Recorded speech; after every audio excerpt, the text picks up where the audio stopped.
I mean, this guy's got to be dead by now, guys. You really don't have to hit him anymore. I think he is not doing good anymore.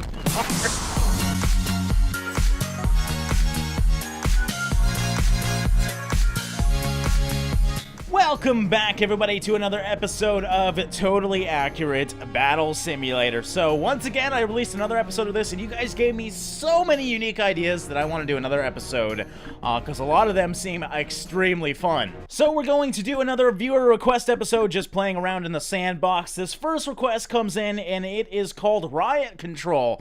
They want 20 shields versus 80 peasants. So that sounds like a very interesting strategy. Let's see how many 20 goes up to. I don't think it's a full row. No, you can see 17. So we're just going to try and even this out as good as I can. Don't want any damn zombies to get across this. And that's pretty much what peasants are. Now, I don't know how I should do the peasants. I think I'm just going to randomly do them.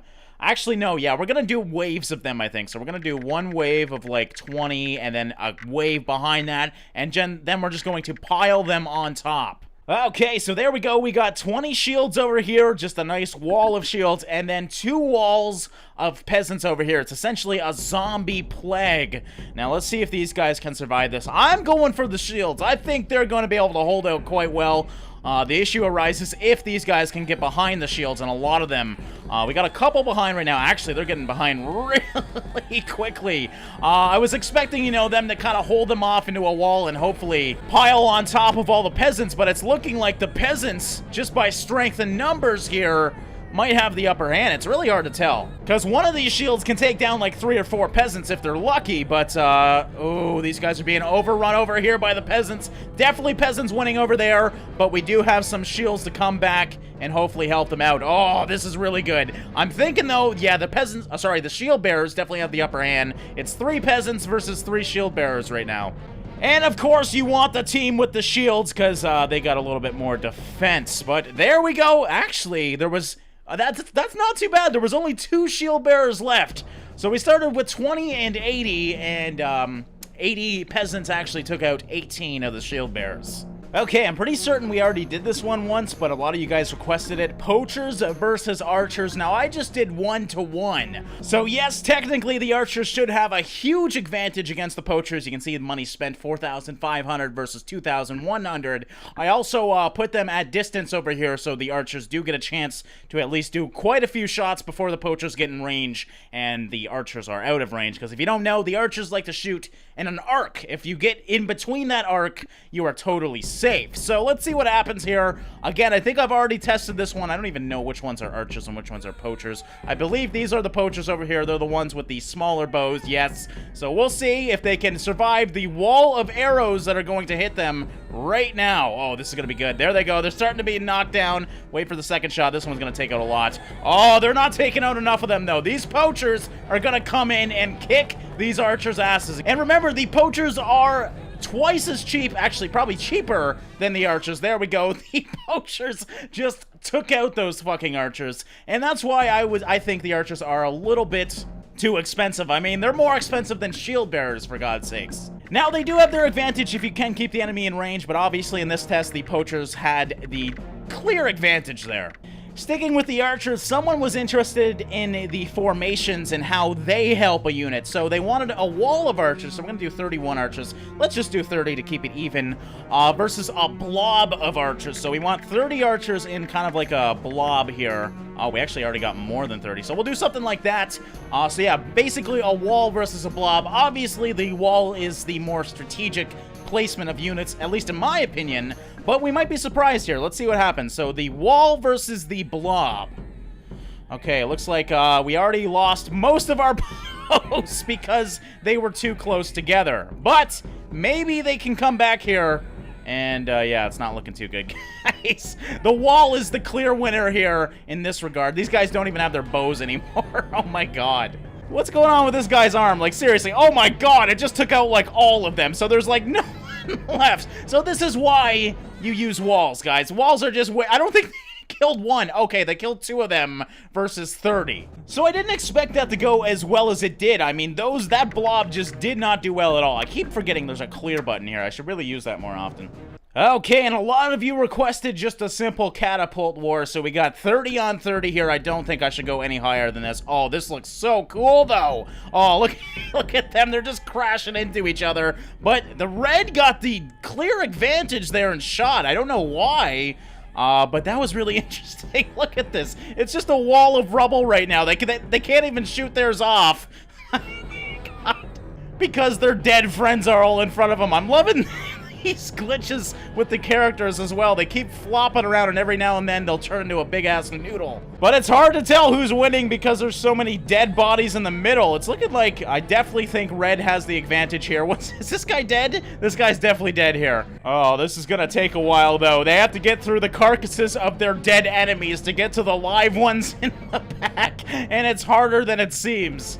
Look at this, though. Blue has been decimated. I can see, like, 2 or 3 that are still throwing balls. And then, of course, red. Pretty much everyone still up, you know, chucking them. Okay, which one's still alive? This guy right here is the one that's still alive. And what the hell is going on with this guy? Oh, did he just... Okay, he just totally vanished. I don't know what the hell happened to him. He must have went into the next dimension. But we have been fighting for about 2 or 3 minutes now. And finally, the red is victorious. I wish they shot at the same time, though. Let me try once more here just to see the starting and see what happens. We're already losing some of our balls here. I don't know why. What the fuck is this guy doing? Is this guy retreating? What the fuck? No wonder why red wins. This fucking bastard keeps retreating. Let me watch that again. What's going on here with this one guy? Like, this one guy just turns around or something. Oh, this time, it looks like still red gets the advantage every fucking time. And I have no idea why. They should be attacking at this pretty much the same time. Okay, well, we've seen what happens here. Basically, there's a pile up of dead people, and then there's just a lot of waiting until the final few are dead. So let's move on and go to the next one. The next request is 50 peasants versus 3 chariots. So I gave the peasants the advantage of being spread out. Obviously, you don't want them all clustered into one, or the chariots will just run through and kill them all. So them being spread out should help them. I also spread out the chariots quite a bit so they hopefully don't crash into each other. I'm going for the chariots here because I don't think the peasant really has much to combat the chariot now. The only issue with the chariot is they could, in fact, hit each other and take each other out. So let's see what happens here. There's going to be a lot of dead peasants, I'll tell you that much. Now, can the chariots withstand them hitting each other, basically, long enough to kill all the peasants? Okay, it's looking pretty good so far. The chariots, we do have 1 chariot down, 2 still strong, and they are spread out, so hopefully they won't hit each other too much. The peasants, it's hard to tell. Oh, red victory! So the chariots did run into each other, and of course knock each other out. Let's try once more here, and we'll see what happens. It's all about the chariots not hitting each other. Okay, there's 1 chariot gone due to crashing, so yes. Oh, and there goes the other 2. Yeah, they just like to crash into each other, unfortunately. Chariots would be kick-ass if they didn't do that. Actually, to test this, I'm gonna try 1 chariot out. I don't know if the peasants have anything to kill a chariot, so assuming the chariots can't kill each other, this might actually work out. So 1 chariot might be the advantage here. Oh, never mind. Okay, well, my horse's head got knocked off, so that tells me the peasants do a little bit of damage to the chariots. So a lot of you guys have been requesting that I do ballistas versus peasants of different amounts. Some say fill up the whole screen with peasants. Others say use 1 ballista versus like 200 peasants. I'm gonna go for an even amount here. We got money spent of 2,300 over here and 2,500 over here. You know what? Let's just... Oh, I didn't mean to do that. Let's make it fair and even this out. How about that? Okay, so there we go. We're even for money spent. 220 versus 4 ballistas. It might be a little bit laggy here, but assuming when some of these guys die, it should even out a little bit here. So hopefully we can see some bodies going flying here. What the fuck are the ballistas doing? They're wobbling back and forth like crazy. There we go. Now they're starting to shoot. And there goes the bodies. Now hopefully when a few of these guys go, it will unlag a little bit. I was expecting the ballistas to do a hell of a lot more than that to the wave of peasants, but it's looking like the zombie plague of peasants is just overrunning these poor ballistas. And yes, there we go. We got the red victory, unfortunately. Let's try the same thing with some catapults here. I feel like catapults are good against peasants for whatever reason. We did the same amount. Actually, catapults are technically worth more. So, from a money perspective, the catapults have the advantage here, but they need to get so fucking close. What the fuck is going on? They have to get right in front of the enemy lines to actually start reloading for whatever reason. I'm assuming they're, like, aiming for the back guys or something, because the front guys should have been hit way earlier than that. And once again, we got a red victory.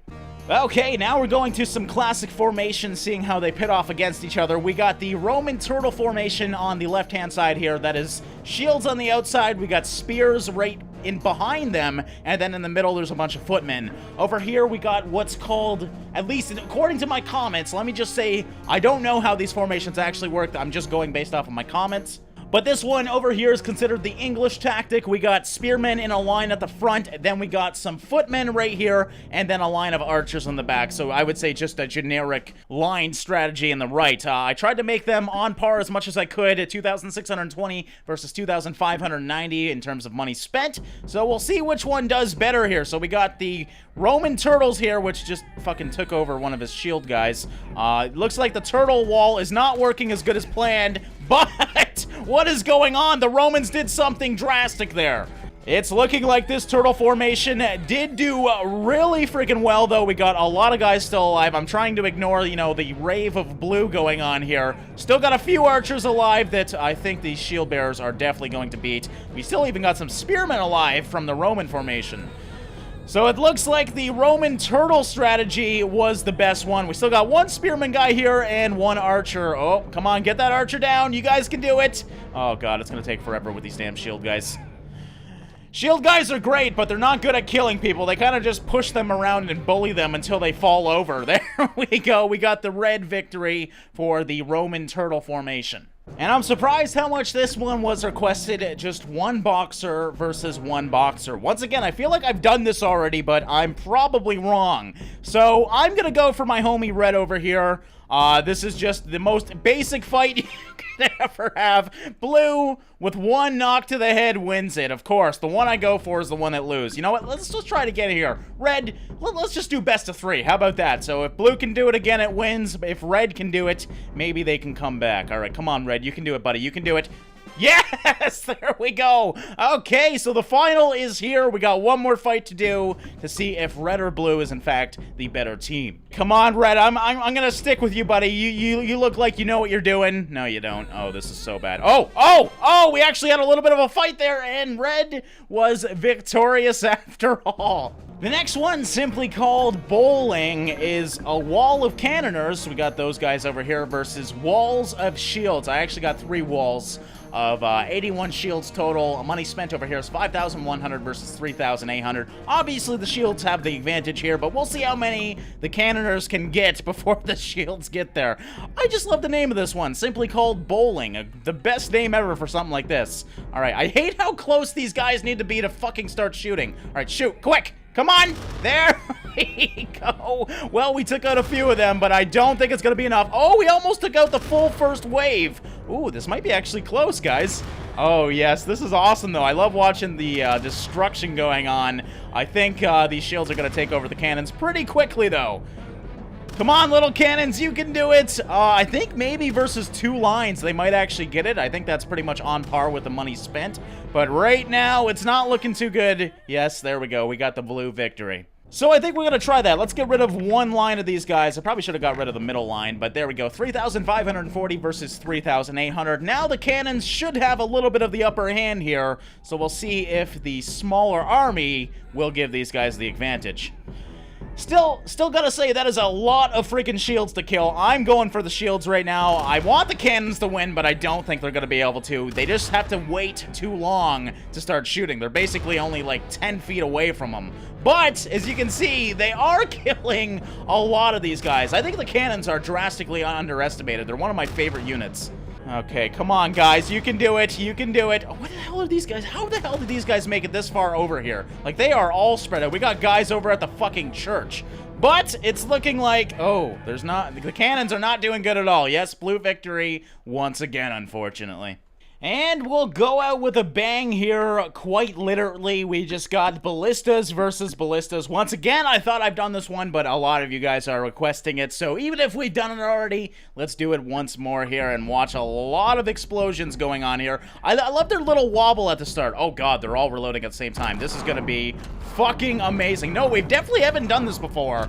And the thing with Ballistas is they all seem to aim at 1 or 2 units, so this might actually take a long time to finish. It looks like the blue is a little bit more compact though, which is a bad thing when you're fighting Ballistas. So, oh man, it's getting really glitchy already, guys.